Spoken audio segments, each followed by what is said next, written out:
right, so this week we are doing opinion writing. And we are going to decide if the character Tom in this story getting a message to General Washington, if Tom is brave or not. So you have to decide and then state your opinion about Tom.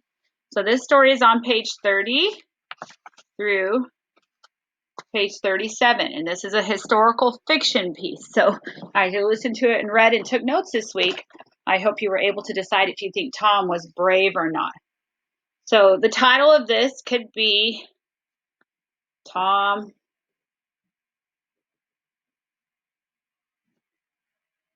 is, now you have to decide, brave, not brave. Mrs. Mahoney thinks he is brave. So I always call mine Tom is brave. If you really don't think he's brave, then you're going to prove that he is not brave. But I think Tom is brave. So that's going to be the opinion I'm going to prove. And to prove my opinion, I'm going to use evidence from the story that we read.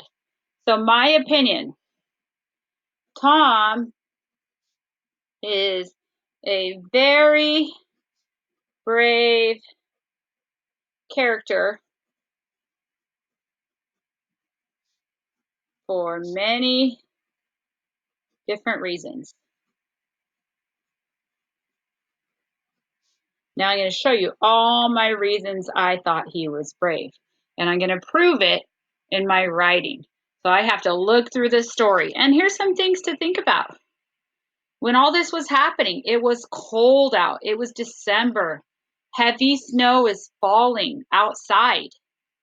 Tom has to take a message in the night. It's dark. It's cold. He doesn't have a flashlight. He doesn't have MapQuest. He doesn't know where he's going. There's enemies. A war is going on. Tom is only 12 years old. He's a 12-year-old boy. So that's pretty young to be heading out into a war. That's one reason I think he's brave. Right here it says, Tom, a 12-year-old boy. That's not old. That's like a sixth grader. So reasons. Tom is a boy who is only 12 years old. He doesn't have electricity. There's no flashlight. There's no battery-powered flashlights. And there's no maps. He doesn't have a flashlight or map.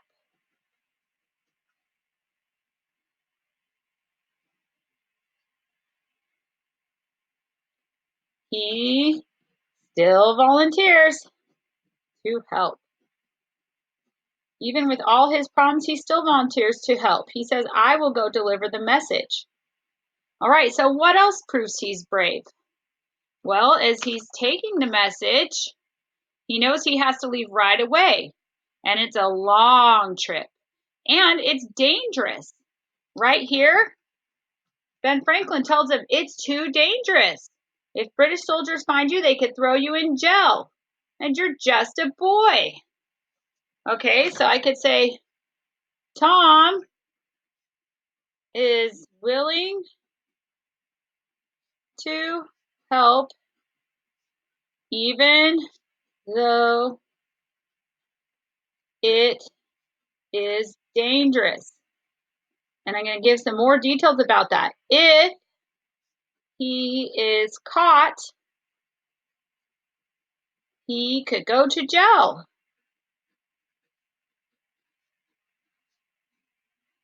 That's pretty scary if you're only 12 years old. He still wants to help. All right, so he gets the message and he's on his way. It's dark, it's cold. He had to leave in the night to sneak. He didn't want to get caught, so there's less chance of getting caught at the night when it's dark. There he is. About 4 miles into his trip, he sees British soldiers. He gets scared, so he jumps to the side to try to hide, but it was too late. He gets caught.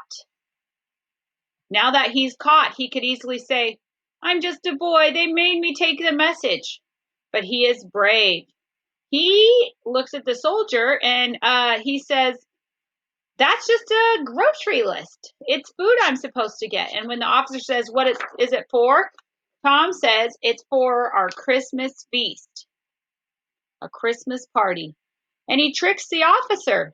And because of that, he was able to get to General Washington and help them win the war and do the sneak attack on the British. So Tom gets caught, but doesn't tell the secret.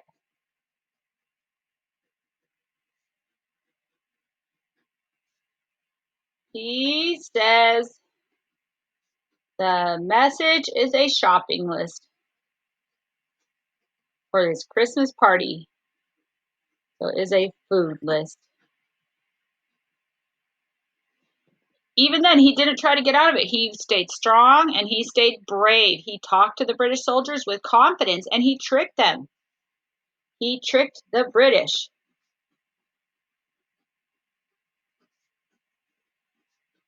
Now I have to finish with a conclusion. You can use these same ideas, but I want to see your sentence with your words. I want to hear your voice, not just copying Miss Mahoney's. Okay, and I'll know because it'll have the same words as mine, but you can use the same ideas. I just want to hear how you word it. You can put in other ideas. You can talk about how it's cold, how it's a long way, how he doesn't know his way around, how there could be wild animals in the forest at night. No one's there to go with him. He has to walk in the snow. All those are reasons that make it brave. It's a very dangerous job. So, conclusion. When I do a conclusion, I want to state my opinion. Clearly, Tom proves that he is very brave by getting the message to General Washington.